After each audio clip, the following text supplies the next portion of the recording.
So, this is the lecture series on DBMS, and today our topic is concurrency control, and myself, Dr. Dibbaj Dibora. So, let's start today's class.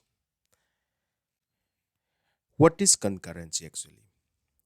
You all know concurrency means different things are executed at the same time.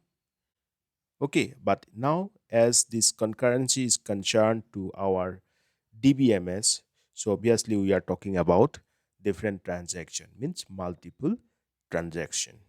So when multiple transactions are carried out, it is important to control the concurrency, and concurrency control protocols will be needed to ensure the atomicity, isolation, and serializability of concurrent transaction.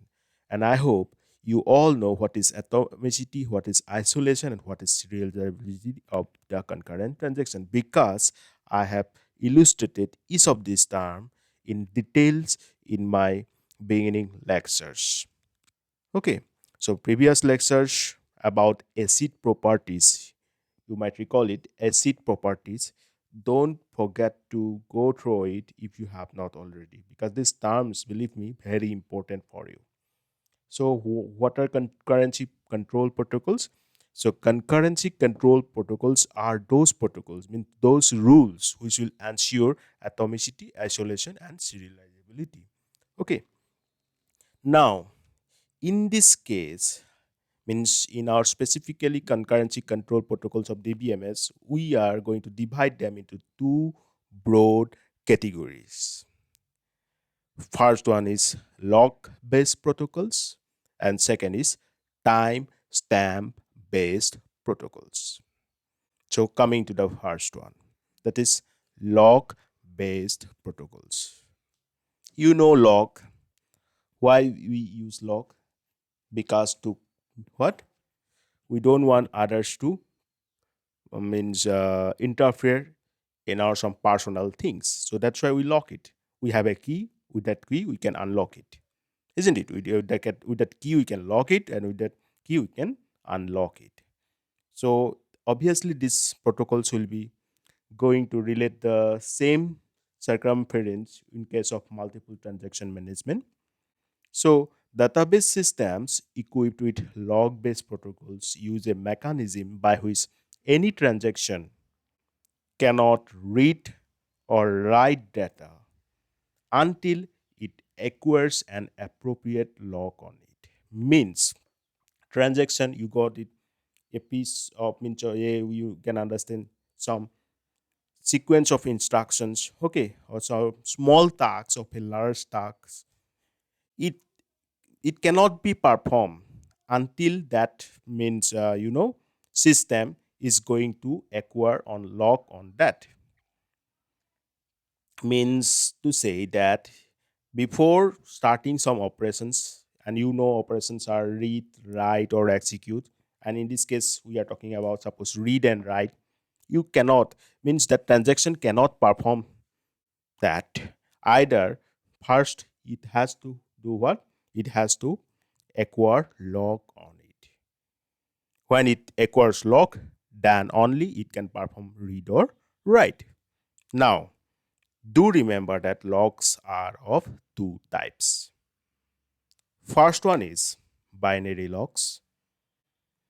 A log on a data item can be in two states, either locked or unlocked. Now, binary log means what? It is only in two states, either locked or unlocked. Okay, and shared or exclusive lock. This type of locking mechanism differentiates the lock based on their uses. So depending on the uses, it may be means behaving differently. If the lock is acquired on a data item to perform write operation, it will become an exclusive lock. Why? Write operation is very much important. Why? Can you tell me? Yeah, you are correct. Because for write operation, actually, we are changing that, we are performing or we are manipulating that data item. So that changes will occur after performing the write operation. So we have to ensure that will be not going to be modified by other transaction. So that's why this will be an exclusive lock.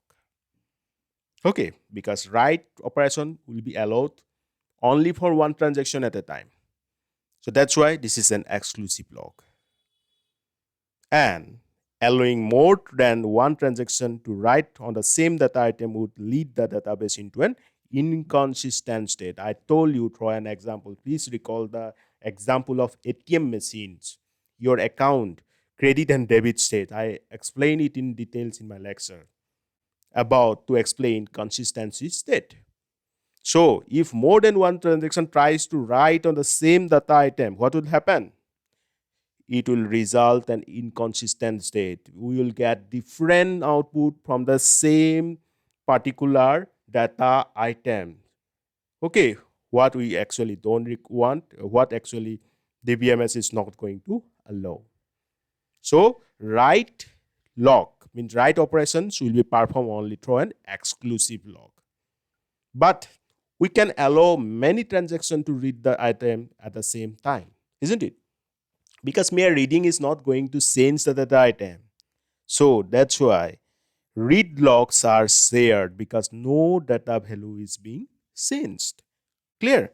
So it means if some transaction is performing read operation on a data item, then other transaction will simultaneously or concurrently read that. And that is not going to affect it. So that is why read logs are shared. And shared mean you know what? Sharing with more than one transaction. Okay. So read and means read logs are shared and write logs are exclusive. That's why this is under shared and exclusive types of log protocols. Clear? So that is about the log-based protocol. I think for as a first class on these concurrency control protocols or mechanisms, this is sufficient.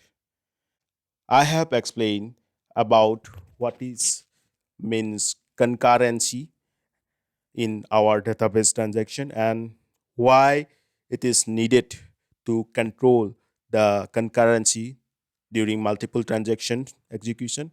And we have seen that this concurrency control protocol ensure this atomicity, isolation, and serializability of concurrent transaction.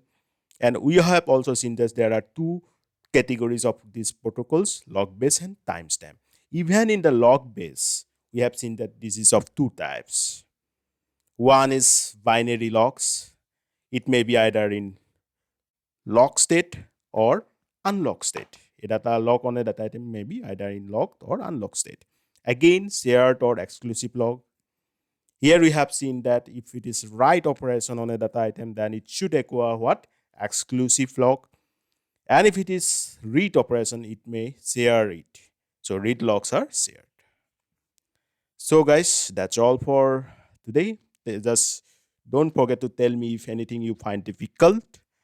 Okay. And now coming to the today's question. Today's question is, what do you understand by concurrency in transactions? What do you understand by concurrency in transaction? Second question is, why we have to perform concurrency management, and what type of logs coming under exclusive logs? What type of logs coming under exclusive logs? Okay, don't forget to answer this question and share your views on that. Okay, and don't forget to share this video lecture with those friends who actually need this series, because you know this topic is very important for GATE examination also and other competitive examination also. So guys, that's all for today. Thank you. Bye bye. Take care.